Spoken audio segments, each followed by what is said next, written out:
انسان جو اپنے بیٹے کو وصیت کرتا ہے وہ اس کے تجربات کا نچوڑ ہوتی ہے اور کمال محبت کے ساتھ اس کی سراسر بھلائی مقصود ہوتی ہے، اور باپ وہ وصیت اپنے بیٹے کو کرتا ہے۔ اور یہاں وصیت کرنے سے قبل کتنے پیار بھرے انداز میں یا بنیا، اے میرے پیارے بیٹے، احفظ انی اربعن و اربعن، میں تمہیں 4 چیزیں بیان کرتا ہوں اور 4 چیزیں اس کے ساتھ جڑی ہوئی ہیں، تو یہ 8 چیزیں تم یاد کرو۔ لا یضرک ما عملت معہن، اگر یہ تیرے عمل کا حصہ بن جائیں تمہیں زندگی میں کبھی نقصان نہیں ہوگا، زندگی میں تم شر سے بچے رہو گے، برائی سے بچے رہو گے، نقصان سے بچے رہو گے، تمہارا باطن تمہارا ظاہر اچھا رہے گا اگر ان 4 چیزوں کو 4 چیزوں کے ساتھ جوڑ کر کے اپنے عمل کا حصہ بنا لو۔ فرمایا ان اغنى الغنى العقل، سب سے بڑا غنا، سب سے بڑی دولت مندی، سب سے بڑی ثروت عقل ہے۔ اگر کسی کو عقل کا رزق دیا گیا ہے تو وہ سب سے بڑا دولت مند ہے۔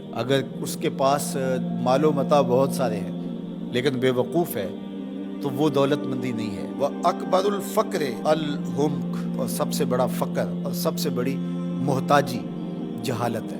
سب سے بڑی دولت مندی عقل ہے، اور سب سے بڑی غربت، سب سے بڑی غریبی اور سب سے بڑا فقر اور محتاجی بے وقوفی ہے۔ وَأَوْحَشَ الْوَحْشَةُ الْعُجْبُ، اور سب سے بڑی وحشت تنہائی عجب ہے، خود پسندی ہے، اپنے آپ کو دیکھنا کہ میں بہت کچھ ہوں۔ جو شخص اپنے آپ کو دیکھتا رہتا ہے اور وقت اپنے آپ کو ہی لوگوں کے سامنے پیش کرتا رہتا ہے بنا سنوار کے، وہ تنہا ہو جاتا ہے۔ لوگ اس کی ان خوبیوں کا بھی انکار کر دیتے ہیں جو خوبیاں واقعتاً اس کے اندر موجود ہوتی ہیں۔ اگر پاؤ ہے تو اپنے آپ کو سیر نہ بتاؤ، لوگ پاؤ کا بھی انکار کر دیں گے۔ تو جو جس حالت میں ہو وہی حالت لوگوں کے سامنے ہونی چاہیے، بلکہ اس سے اگر کم ہو۔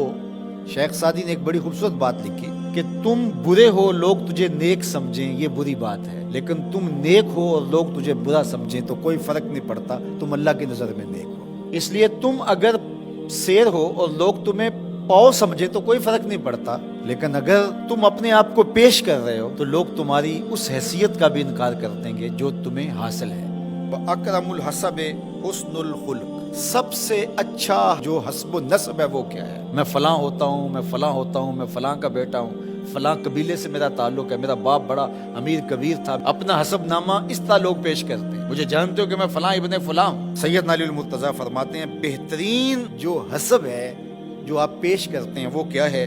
حسن الخلق، تمہارے اخلاق کیسے ہیں، تمہارا خلق گواہی دے گا کہ تم اچھے خاندان کے چشم و چراغ۔ مشکانست کے خود ببوئے نہ کہ عطار بگوئے۔ فارسی کا ایک مقولہ ہے کہ خوشبو وہ ہوتی ہے جو خود بتائے کہ میں خوشبو ہوں۔ خوشبو بیچنے والا بتاتا پھر ذرا سونگ کے دیکھیے یہ بڑی اچھی خوشبو ہے، ذرا سونگیے، کہا یہ بتانے کی ضرورت نہیں۔ حضرت علی المرتضیٰ فرماتے ہیں تمہارے خلق کی خوشبو سے لوگ سمجھ جائیں گے یہ کون ہے، تمہارے اخلاق اتنے اچھے ہوں کہ لوگ پہچان جائیں تم کون ہے۔ تو بہترین حسب و نسب کیا ہے؟ اپنے بیٹے حضرت امام حسن رضی اللہ تعالیٰ عنہ کو بتا رہے ہیں، مجھے بتائیے امام حسن سے بہتر نسب اور حسب کس کا ہو سکتا ہے؟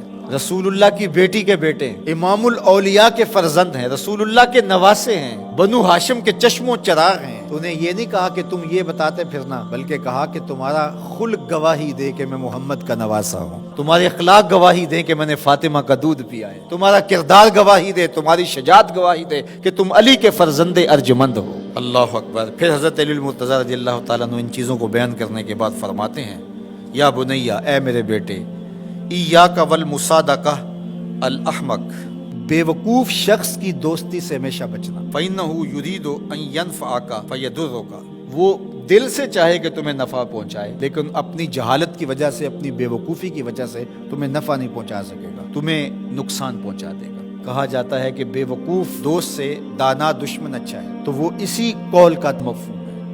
آپ نے اپنے بیٹے حسن کو یہ نصیحت کی، یہ نصیحت پلے باندھنے، اور کبھی بھی جاہل اور بے وقوف سے دوستی نہ رکھیں، اس سے رویہ اچھا رکھیں، سلوک اچھا کریں، اس کے لیے خیر کا ذریعہ بنیں آپ۔ یہ مطلب نہیں کہ بے وقوف کو آپ سلام بھی نہ کریں، لیکن دوستی، اعتماد آپ اس پہ نہیں کر سکتے۔ وَإِيَّاكَ وَمُصَادِقَةَ الْبَخِيلِ، اور بخیل سے کبھی بھی دوستی نہ لگانا۔ فَإِنَّهُ يَبْعُدُ عَنْكَ أَحْوَجَ مَا تَكُونُ إِلَيْهِ، اس لیے کہ جب تجھے انتہائی ضرورت کا وقت آئے گا تو وہ تجھ سے دور ہٹ جائے گا، اور تو اس پہ توقع لگائے ہوئے ہوگا کہ میرا دوست ہے اور اوکھے ویلے میرے کام آئے گا، لیکن اوکھے ویلے وہ کام نہیں آئے گا۔ تو بخیل سے دوستی کا رب نہیں رکھنا۔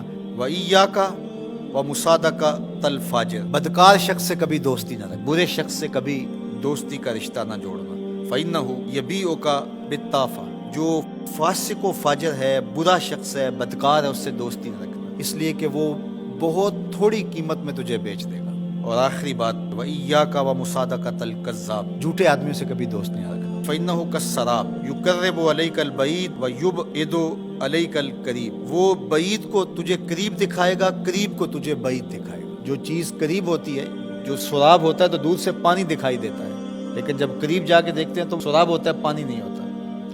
تو کہا وہ بھی سراب کی طرح ہوتا ہے، کذاب، جھوٹ بولنے والا، جو تجھے وہ نقشہ کھینچے گا جو ہوگا نہیں، تجھے وہ چیزیں بتائے گا جو نفس العمل میں نہیں ہوں گی، اور تو ایک مغالطے میں مارا جائے گا۔ یہ ہے حضرت سیدنا علی المرتضیٰ رضی اللہ تعالی عنہ کے وہ اقوال نور، جن کی گہرائی، گہرائی اور حکمت سے بھرے ہوئے یہ